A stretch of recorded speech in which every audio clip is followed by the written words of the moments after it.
Hello everyone. In our last two classes, we have discussed about the driving pressure and the transpulmonary pressure, or the concept of strain and stress in ARDS patients.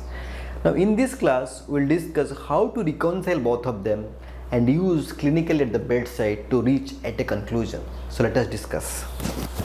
Reconciliation of driving pressure and TPP. So what is driving pressure?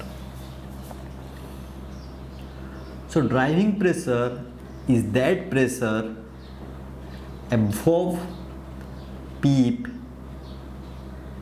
that is required to achieve a tidal volume, right? When the patient is not breathing. So it is very easy to calculate at the bedside. We have discussed in our last classes. The formula is P flat minus PEEP. This P flat we can have in a ventilator by putting inspiratory pose when the patient is ventilated on pressure on volume control ventilation at 8 ml per kg of body weight in square waveform flow pattern, right? It's very easy to calculate. But the problem with driving pressure is it does not take into account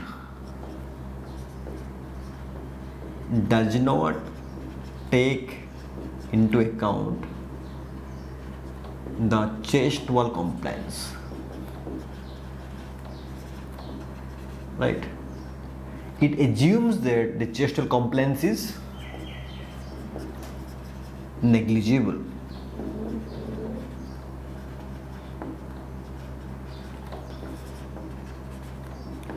Compliance is negligible, right? If it is so, then the driving pressure is actually a good surrogate for lung stress or TPP. Then what is transpulmonary pressure? This is actually alveolar distending pressure measured as P alveoli, that is the P flat in the ventilator that we've discussed how to calculate here, minus P esophagus, that is the surrogate for P pleura, right? This is TPP, and it is very difficult to measure for the very simple reason because we have to put a esophageal probe here. But the advantage here is it takes into account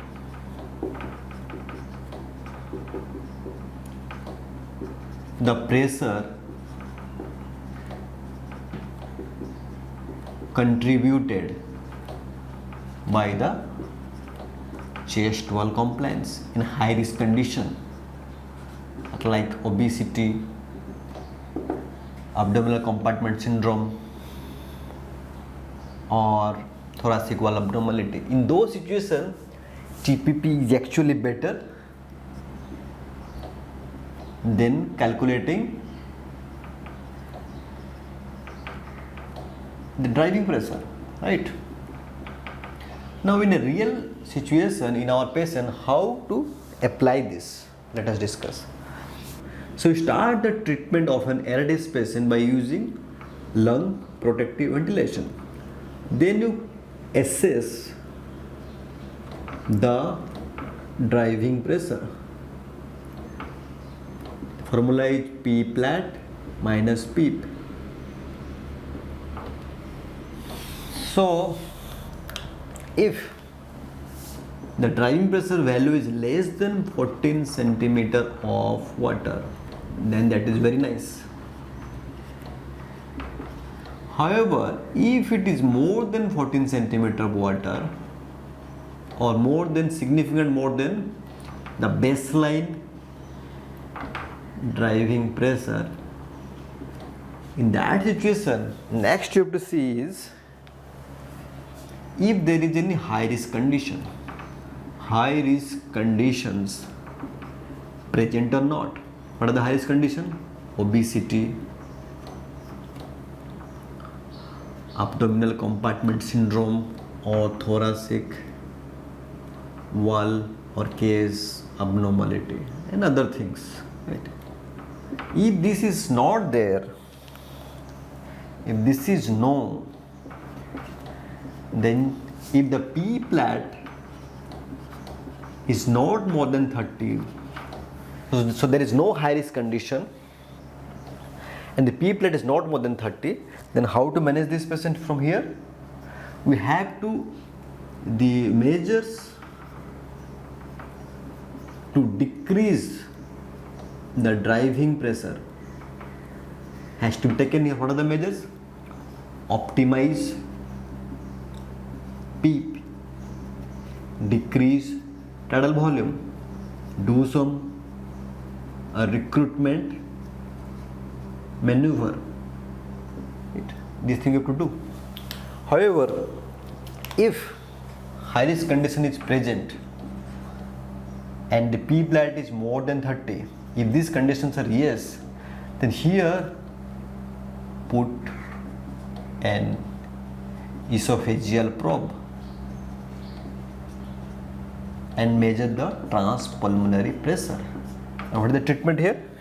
Make sure the transpulmonary pressure at end of inspiration should never be equal to 25 centimeter of water, and TPP and expiration should be between 0 to 10. It should always be positive, right? So the TPP should always be positive. End inspiration should never be more than 25, otherwise it will produce barotrauma or volutrauma. And end expiration, it should be always a positive value. It should be between 0 to 10, right? So that it prevents end expiratory atelectasis. So this is how we can reconcile the transpulmonary pressure and the driving pressure, right? If there is no high risk condition, then the driving pressure is actually a surrogate for transpulmonary pressure. You do not have to measure it separately. However, if there is high risk condition, then you have to measure the transpulmonary pressure. This is how at the bedside we can reconcile the driving pressure and the transpulmonary pressure. Thank you very much.